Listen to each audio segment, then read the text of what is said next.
Home. A simple word. A word loaded with meaning. A word with a multitude of interpretations. My story of home began here. Of course, like everyone else, I had no choice in where I would come into existence and spend the early days of my life. I felt fortunate, though, because it was beautiful. But just as I was getting comfortable, things changed. One bright sunny day, Mom surprised us with a directive. "It's late spring," she said, "and I really think it's time for you to leave home. I've provided you with everything you need. Time to make your own way in the world."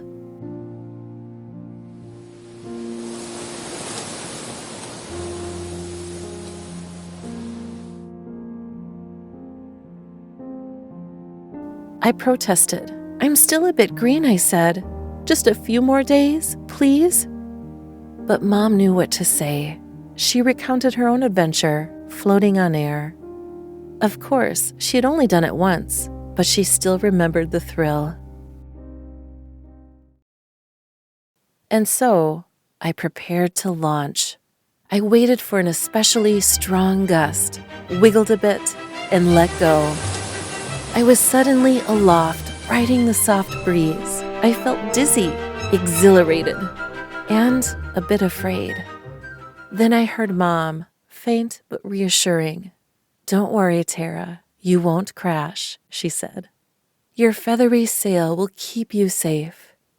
Goodbye, my love. May you land upon fertile soil."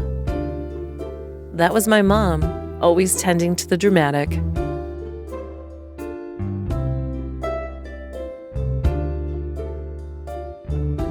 It seemed like an eternity of aimless drifting, but then I was only 10 days old, and Mom would say I needed to learn patience.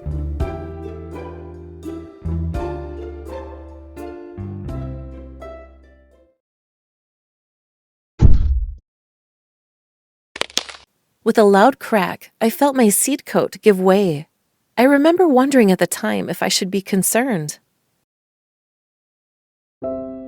And so there I was, carried to my new home on the whims of the wind, the only place I would know for the rest of my life. As I reflected on my first day alone, I was distracted by an unusual sound. It was coming my way. Suddenly, it was upon me, a fantastically great weight. I felt broken. With absolute clarity, I realized that my immobility made me vulnerable. And then, heavy objects falling from the sky? Could they have been from those bats up there? Was there no end to the day's mischief? But then, my second realization that evening was that sometimes good things just drop into your lap, like a year's supply of fertilizer.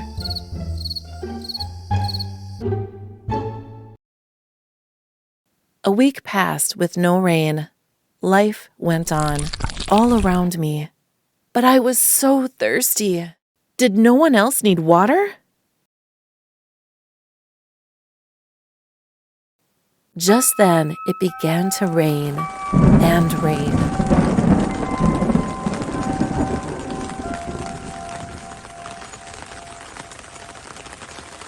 Perhaps that toad had done me a favor.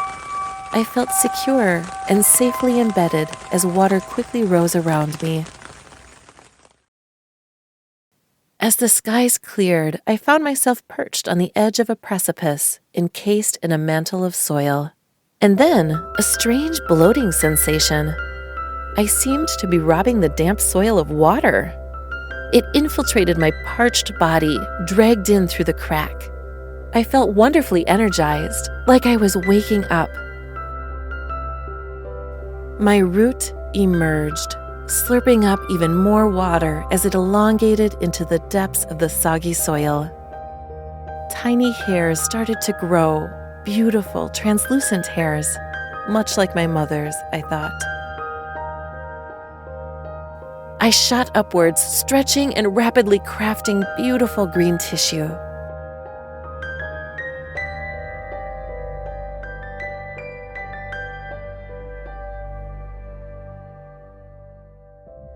strange, but the sun seemed somehow important, like it was propelling my growth. Did we have a relationship? A contract? I sensed a sweetness coursing through my veins. Delicious. Weeks passed. I was content. My leaves were large, my root deep. Only once did I encounter a worry, an intruder. I do not like these aphids. They suck the life and soul out of all that is green, literally. And they reproduce without mercy. Babies are born already pregnant. Seriously. Mere days later, I was overrun. So many aphids.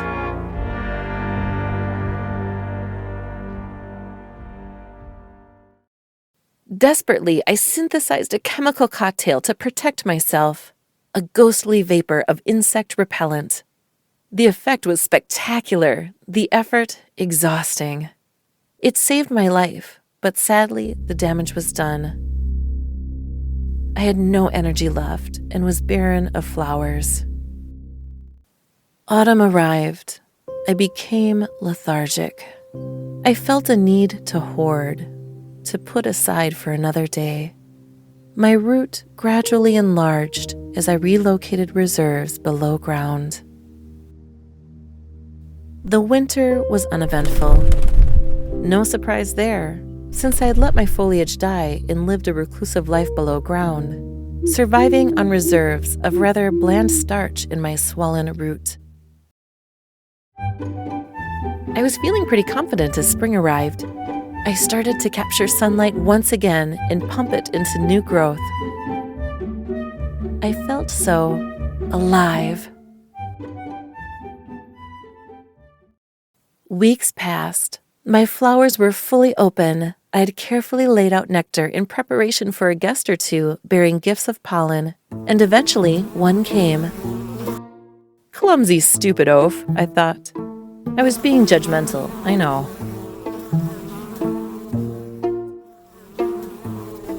After the bee departed, many more came in a flurry of activity. They all seemed to know exactly what they wanted and where to get it. Perhaps I underestimated the intelligence of those bees. Days later, I was focused on children, hundreds of children. And then I was devastated, literally. But the rabbit wasn't finished yet, turning misfortune into a misadventure of epic proportions. My beautiful children at the bottom of a pool of stomach acid. I suppose my purpose, in a harsh, existential sort of way, is solely to propagate and ensure many more generations of strong, deep roots, serrated leaves, and brilliant flowers. But that day, the pain I felt was real. Weeks passed. The damage had been repaired, and I was optimistic. The kids were ready. It's late spring, I said, and I really think it's time for you to leave home. I've provided you with everything you need. As the words came out, they sounded vaguely familiar. What's this? I thought. A human? I wondered if...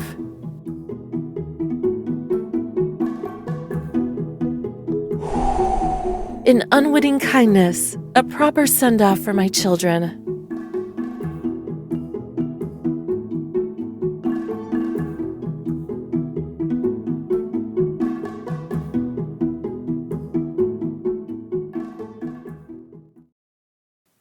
I had prepared the kids to the best of my ability.